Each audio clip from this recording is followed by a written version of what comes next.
Olá pessoal, uma boa tarde a todos.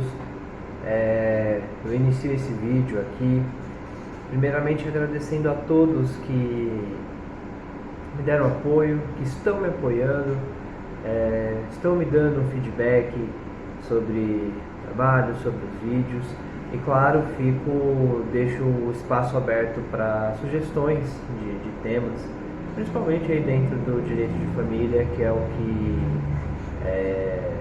eu pretendo abordar, né, dentro aí da carreira. Então hoje vou começar falando sobre o testamento. Então assim, o testamento ele é um procedimento, um ato pessoal em que a pessoa, ela em vida, ela já faz a disposição de seus bens, né, lógico, seguindo regras procedimentais dentro do direito civil. Então assim, o testamento ele é diferente do que a gente vê em filmes, em novelas, não tem nada daquela pomposidade, daquela coisa quase teatral, reviravoltas, revelações, não. No direito brasileiro, o testamento ele é um ato formal, como eu disse, em que a pessoa, ela em vida, ela já faz a disposição de seus bens, né? Então, ele possui regulamentação dentro do Código Civil. Então, assim, para um testamento ser bom, ser efetivo, ele precisa seguir todas as regras, todos os procedimentos do Código Civil. Isso é importantíssimo para ele ter ali a sua validade jurídica, né?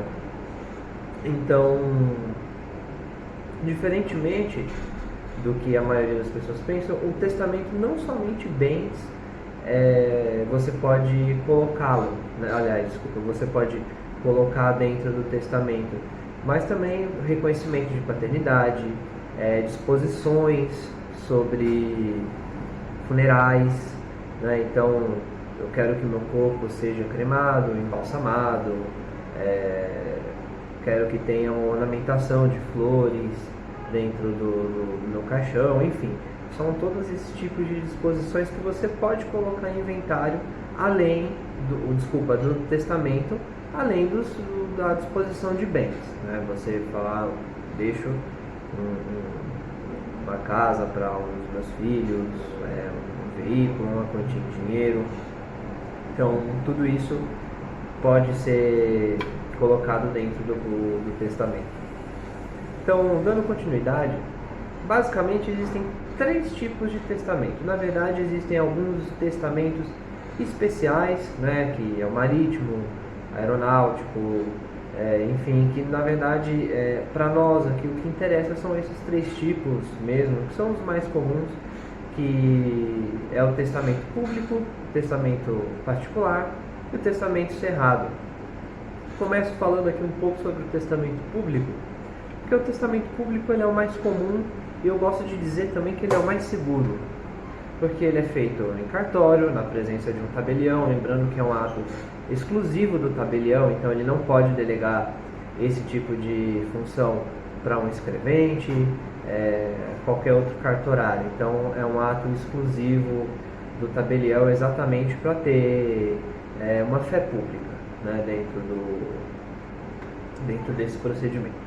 Então assim, é necessário a presença de 2 testemunhas, né? Nesse caso o testador, que é a pessoa, né, que está deixando os bens, ele, enfim, vai explicar a maneira que ele quer para o tabelião, e o tabelião, claro, vai colocar isso dentro de um papel, dentro de uma escritura pública e transparecer isso, lógico, dentro da linguagem jurídica, e vai ali dispor a vontade do testador, né? Então, como eu falei, é obrigatória também a presença de 2 testemunhas, e esse testamento ao final vai ser lido na presença do testador, do tabelião e dessas 2 testemunhas, para ter a validade jurídica, né?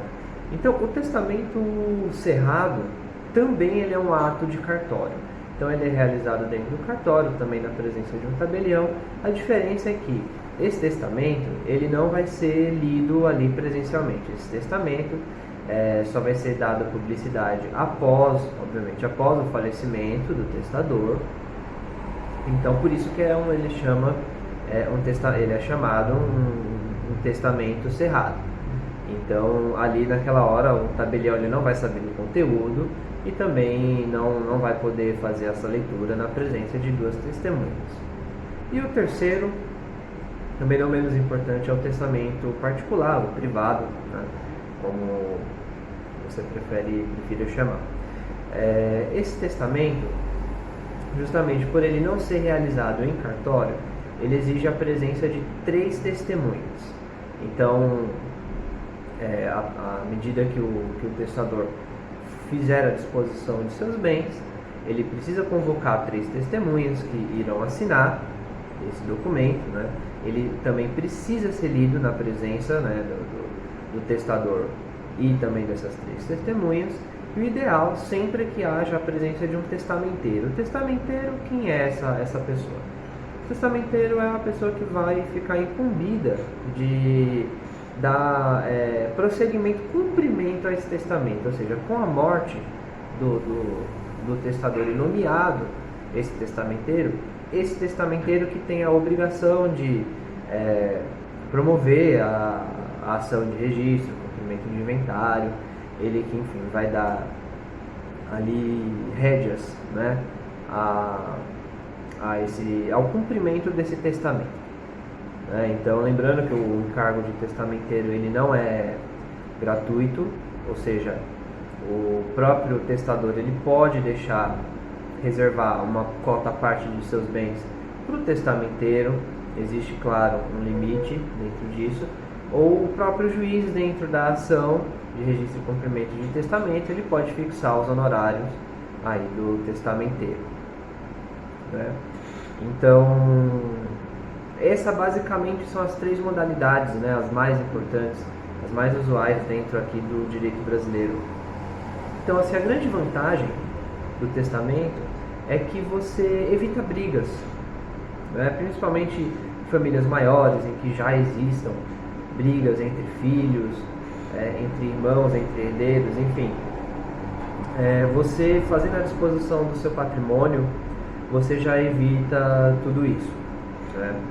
E eu sempre falo que, apesar de não ser obrigatória a presença de um advogado no testamento, é muito importante a presença, principalmente, claro, um advogado especialista em direito de família. Por quê? Precisa, como eu falei no início, o testamento precisa seguir regras aí dentro do direito civil e do Código Civil.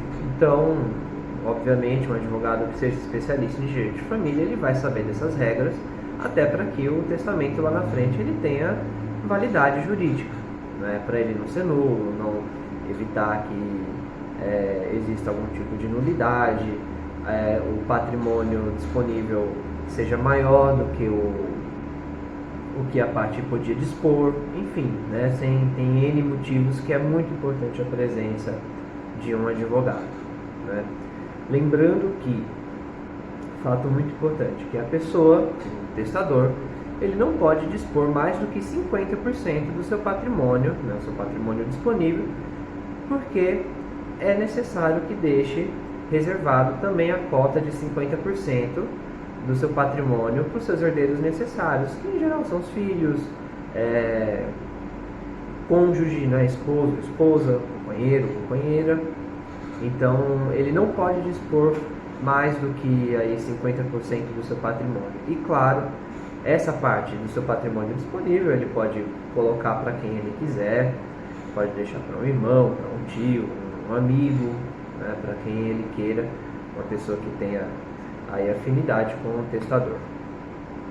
E também qualquer pessoa pode fazer um testamento, qualquer pessoa que tenha, claro, capacidade civil, né, de preferência uma pessoa que seja maior de 18 anos, né, então, e que tenha aí pleno gozo dos seus direitos civis. Então, essa pessoa ela pode promover, realizar, né, um testamento, tá bom? Então, pessoal, eu espero aí ter ajudado vocês falando sobre esse tema. Fica aí também, deixo o espaço aberto para sugestões, de temas futuros. Eu também vou tentar gravar vídeos com um espaço menor de tempo. O último eu gravei foi em junho, agora eu estou gravando praticamente no final de julho, então pretendo diminuir a frequência desses vídeos. Mais uma vez, deixo aí um grande abraço a todos vocês e espero um feedback, tá bom? Obrigado!